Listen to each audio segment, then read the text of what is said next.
राम राम बंधुओं, ज्योतिर्लोक में आपका हार्दिक स्वागत है। उपनयन संस्कार में सावित्री उपदेश के उपरांत समिधाधान आता है। समिधाधान, इसमें समिधा की संख्या जो है वो 13 हो जाती है।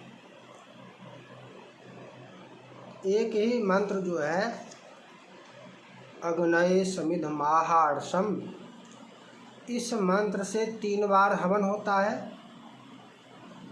और अग्ने शुश्रवः शुश्रवसम इत्यादि जो 5 मंत्र हैं, इससे हवन के आगे और पीछे, पहले और पश्चात, पूर्व पश्चात, पूर्व पर, मतलब हवन 3 बार है, आहुति 3 है, और पूर्व एवं पर हवन नहीं है, वो ईंधन है।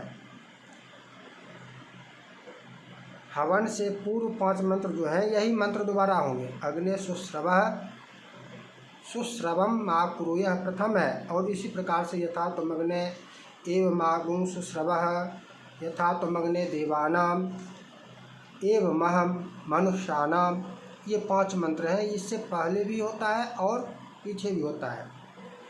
तो समिधा के जो लक्षण है, समिधा संबंधी चर्चा हम पूर्व में कर चुके हैं। उस लक्षण के अनुसार उपर्युक्त समिधा को घृताक्त करके और उसे अग्नि में दिया जाता है। तो सावित्री उपदेश के पश्चात यदि अग्नि के उत्तर भाग में ब्रह्मचारी था तो उठकर पुनः आचार्य के दाहिने भाग में पूर्वाभिमुख बैठेगा। ठीक, पहले जो करना है, सावित्री उपदेश के पश्चात उठकर आएगा और आचार्य के दक्षिण भाग में पूर्वाभिमुख पुनः बैठेगा। अब यहाँ पर ये भी है कि यदि दक्षिण भाग में ही हो बैठा हुआ तब नहीं आएगा। यदि सम्मुख होकर अग्नि के उत्तर भाग में गया था तब आएगा। और दूसरी बात यह है कि यदि आएगा तो किस क्रम से आएगा, पुनः प्रदक्षिण क्रम से आएगा। अग्नि की प्रदक्षिण का जो क्रम है उस क्रम से आएगा। अब अग्नि की प्रदक्षिणा करते समय भी जो विशेष विधान होता है उसका भी ध्यान रखना चाहिए। क्या क्या, जैसे प्रोक्षणी प्रणीता, ये अग्नि के उत्तर भाग में होते हैं, तो अग्नि और प्रणीता के मध्य में आवागमन नहीं होता है। इसी प्रकार अग्नि के दक्षिण भाग में ब्रह्मा होते हैं, तो अग्नि और ब्रह्मा के मध्य में भी आवागमन नहीं होता है, अर्थात ब्रह्मा के पीछे भाग से आएगा। और इसी प्रकार अग्नि हो और आचार्य हो, ब्राह्मण हो, इनके बीच में भी आवागमन नहीं होता है। अग्नि ब्रह्मा, अग्नि प्रोक्षणी प्रणीता के मध्य में, ये तो आचार्य के लिए है, अन्य किसी को तो जाने का आवश्यकता ही नहीं है। ये आचार्य के लिए भी निषिद्ध है। जो हवन करता है उसके लिए भी ये निषिद्ध है कि आप किसी भी विधान के लिए उठे तो इनके मध्य में न जाएं, इनके मध्य से आवागमन न करें, बीच में किसी प्रकार का व्यवधान न हो, ब्रह्मा और अग्नि के मध्य में किसी प्रकार से आवागमन न करें। ये तो हवनकर्ता के लिए भी है। अन्य व्यक्ति यदि कोई है तो वह हवनकर्ता और अग्नि के मध्य में भी नहीं जाएगा। तो जब भी घूमना हो, प्रदक्षिणा की बात हो, इधर उधर जाने की, तो इसका भी ध्यान रखना चाहिए। अब चलिए, आ गया अग्नि के पश्चिम भाग में और आचार्य के दक्षिण बैठ गया। तो 5 आहुतियाँ, इसमें ये जो मंत्र है 5, पहले अग्ने शुश्रवः शुश्रवम शुश्रवसम मा कुरु, इसमें स्वाहा नहीं है, ध्यान रखिएगा। ये हवन नहीं है, ये ईंधन प्रक्षेप है, ईंधन देना है अग्नि में, प्रज्वलन संदीपन हेतु। प्रदीप्त करने के लिए, ये ईंधन है। तो 5 दे देंगे, 5 समिधा। और इसके पश्चात घृताक्त होना ही चाहिए दोनों बार, दोनों प्रकार। इसके पश्चात एक मंत्र जो है अग्नये समिध महार्षम बृहते, इसमें देखिएगा स्वाहा है अंत में, इससे हवन होगा, समिधादान इसमें होगा। और इसमें जो है पहले अग्नि का जल से प्रयुक्षण होगा, हाथ में जल लेकर, दाहिने हाथ में जल लेकर, ये हवन प्रकरण में चर्चा हुई होगी कि अग्नि सम्मुख कैसे होते हैं। अग्नि तो प्रांगमुख है, पूर्वाभिमुख है, और इनका सिर नीचे होता है, पैर पाद ऊपर होता है।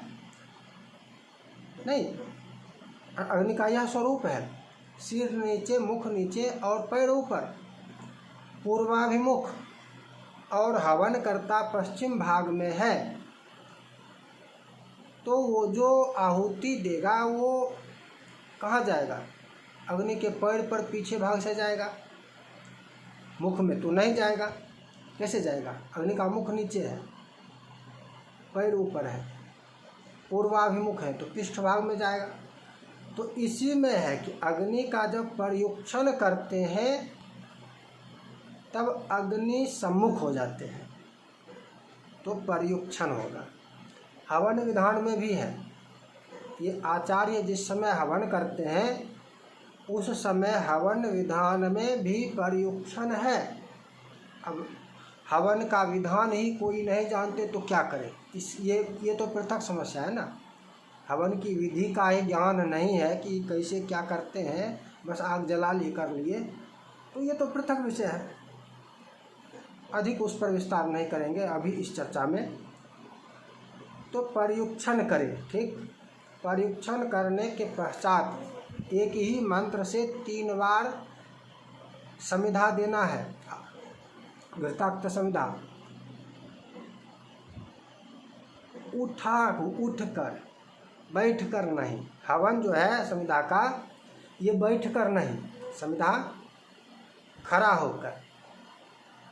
और खड़ा होने का मतलब पूरा का पूरा खड़ा हो जाए ये भी नहीं है, खड़ा हो जाए और झुका भी रहे। ये नहीं कि खड़ा हो गया, अग्नि नीचे है, झुकना तो होगा।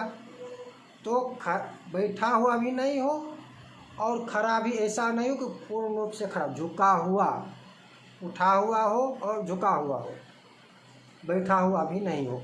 इस प्रकार से 3 समिधा का हवन होगा। मंत्र जो है अग्नये समिध महार, सब पुस्तक में आपको मिल जाता है। तो इसी मंत्र से 3 बार समिधा की आहुति है, ये हवन है, ठीक है। और इसके पश्चात 3 समिधा यहाँ पर, 5 समिधा पहले, 3 समिधा यहाँ उठकर जो करना है, और पुनः बैठकर पूर्व के वही 5 मंत्र फिर दोहराए जाएंगे। और उसी प्रकार से अगला 5 जो मंत्र है उससे अग्नि में समिधा का प्रक्षेप करें। मंत्र वही पहले वाला ही है, अग्नि शुश्रवः शुश्रवसम माकुरु इत्यादि 5 मंत्र जो हैं, इन्हीं 5 मंत्रों से पुनः समिधा का प्रक्षेप अग्नि में करेगा। ये पुनः हवन नहीं है। हवन कौन सा है? हवन 3 ही है, एक ही मंत्र से 3 बार हवन है, हवन वही है। तो आज की चर्चा यही थी, समिधाधान, और चर्चा को यहीं पर विराम देते हैं। पुनः मिलेंगे नई चर्चा के साथ। जय जय श्री राधे।